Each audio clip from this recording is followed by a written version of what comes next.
بسم اللہ الرحمن الرحیم۔ ذکر اللہ کرنے والوں کی منزل اور ان کا مقام کیا ہے، ذکر اللہ کرنے والوں کا مرتبہ کیا ہے۔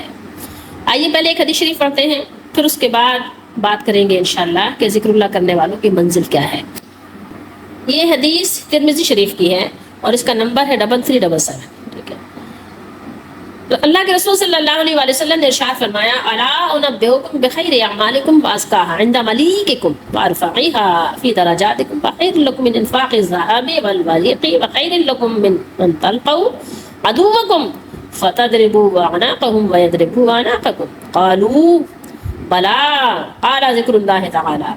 فرمایا رسول اللہ صلی اللہ تعالی علیہ وآلہ وسلم نے کہ کیا میں تمہیں ایسا عمل نہ بتاؤں جو تمہارے سب اعمال سے بہتر ہو، جو تمہارے بخیر اعمال سارے اعمال سے بہتر ہو۔ کیا بتاؤں نہیں، تم کو آگاہ نہیں کروں ایسے عمل سے؟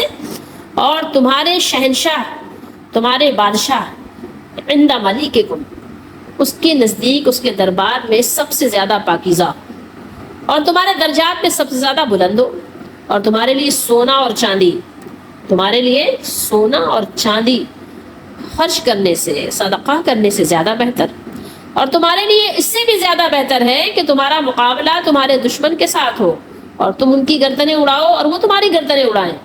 تو پھر صحابہ نے کہا، صحابہ نے عرض کی، قالو، فرمایا صحابہ نے، بلا، جی ہاں، کیوں نہیں، ایسا عمل ہے تو کیوں نہیں بتائیں گے، ضرور بتائیے، فوراً آپ ہمیں بتائیے، ایسے عمل کس سے تو ضرور آگاہ کیجیے۔ تو پھر آپ صلی اللہ علیہ وسلم نے فرمایا، آپ نے فرمایا کہ ذکر اللہ تعالی، اللہ تعالیٰ کا ذکر ہے، وہ کیا ہے، وہ ہے اللہ تعالیٰ کا ذکر، اللہ تعالیٰ کو یاد کرنا۔ اب اللہ تعالیٰ کو یاد کرنا کیا ہے؟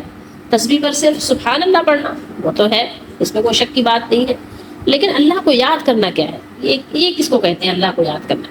ہر وقت ہر کام میں اپنے مالک کو یاد کرنا، اس کے حکم کو یاد کرنا، یہ ہے، یہ بہت بڑی بات ہے، چھوٹی موٹی بات نہیں ہے، یہ بہت تفصیل طلب بات ہے۔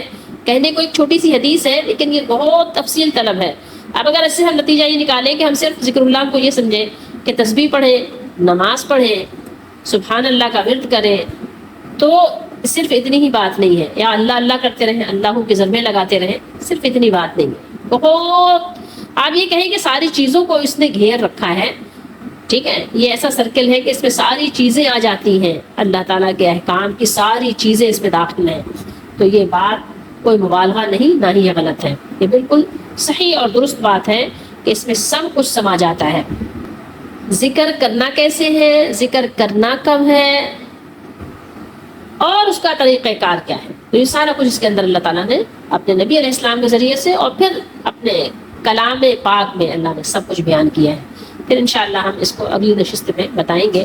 اللہ تعالیٰ ہم سب کو حدیث پاک کی روشنی میں اور قرآن پاک کلام مجید کی روشنی میں صحیح بات کو، درست طریقے کو سمجھنے کی توفیق عطا فرمائے، آمین۔